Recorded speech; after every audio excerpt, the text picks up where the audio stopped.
Fits അല്ലെങ്കിൽ ഒരു അപസ്മാരം വരുമ്പോൾ സംഭവിക്കുന്നത് എന്താണെന്ന് വെച്ച് കഴിഞ്ഞാൽ പെട്ടെന്ന് ഒരു ലൈറ്റ്നിങ് പോലെ, അതായത് ഒരു മിന്നൽ പോലെ പെട്ടെന്നൊരു വൈദ്യുത വ്യതിയാനങ്ങൾ ഉണ്ടാവുകയാണ് ശരിക്കും സംഭവിക്കുന്നത്. അപ്പോൾ അത്തരം ഒരു വ്യതിയാനം ബ്രെയിനിലുണ്ടാകുമ്പോൾ ഒരു ഷോർട്ട് സർക്യൂട്ട് എന്ന് വേണമെങ്കിൽ പറയാം. അപ്പോൾ ഒരു സ്പാർക്ക് അടിക്കുന്നു ബ്രെയിനിൽ. ആ സ്പാർക്ക് അടിക്കുമ്പോൾ ആ സ്പാർക്ക് മൊത്തത്തിൽ ശരീരത്തിൻ്റെ എല്ലാ നാഡീവ്യൂഹങ്ങളിലേക്കും ബാധിക്കുന്നു. അപ്പോൾ എന്ത് സംഭവിക്കുന്നത് വെച്ച് കഴിഞ്ഞാൽ നമ്മൾ സാധാരണ നടന്നുകൊണ്ടിരിക്കുന്ന പ്രവർത്തനങ്ങൾ പൂർണ്ണമായും നിലയ്ക്കുകയും അബ്നോർമലായിട്ടുള്ള പ്രവർത്തനങ്ങൾ ആരംഭിക്കുകയും ചെയ്യുന്നു എന്നുള്ളതാണ്. അപ്പോൾ അത് എല്ലാ ഭാഗത്തും ബാധിക്കും. അതായത് കൈകാലുകളുടെ ചലനത്തിനെ ബാധിക്കും, കൈകാലുകളിൽ അനിയന്ത്രിതമായ ചലനങ്ങളുണ്ടാവും, അല്ലെങ്കിൽ ബോധക്കേടുണ്ടാകും. അതായത് നമ്മൾ നോർമൽ പ്രവർത്തനങ്ങൾ നശിക്കുന്നതുകൊണ്ടാണ് ബോധക്കേട് ഉണ്ടാകുന്നത്.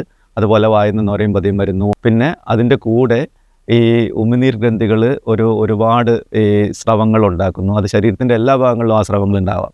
പിന്നെ അത് കൂടുതലാവുകയാണെങ്കിൽ ഇപ്പോൾ മൂത്രമൊഴിച്ചു പോവാം, പിന്നെ വയറ്റിൽ നിന്ന് പോവാം, ഹാർട്ട് റേറ്റ് വല്ലാതെ ശക്തിയായിട്ട് കൂടുന്നു, അതുപോലെ ശ്വാസതടസ്സം ഉണ്ടാകുന്നു. അപ്പോൾ അതുകൊണ്ട് തന്നെ ഒരു വലിയ ഫിറ്റ്സ് എപ്പോഴും ഇത് മെഡിക്കൽ എമർജൻസിയാണ്, മരണകാരണം പോലും ആയേക്കാം. അതുകൊണ്ടാണ് കൃത്യമായിട്ടുള്ള പ്രഥമ ശുശ്രൂഷ ആവശ്യമാണ് എന്ന് പറയുന്നത്.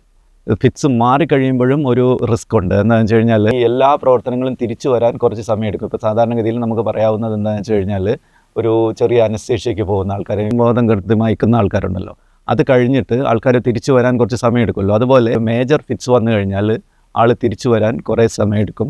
അപ്പോൾ ആ സമയത്ത് ശ്വാസതടസ്സം ഉണ്ടാവാനും ഹാർട്ട് റേറ്റ് പിന്നെയും ലോ ആവാനും ഒക്കെ സാധ്യതയുണ്ട്. അപ്പോൾ ആ സമയത്ത് ഒരു മെഡിക്കൽ കെയറിൻ്റെ ഒരു ആവശ്യമുണ്ട്. അപ്പോൾ അത് കഴിഞ്ഞ് കഴിഞ്ഞാലും പലപ്പോഴും ആൾക്കാർ വോമിറ്റ് ചെയ്യാം, അത് ഛർദി വരും, ഒരു തലവേദന ഉണ്ടാവാം, പിന്നെ ക്ഷീണം കാണും.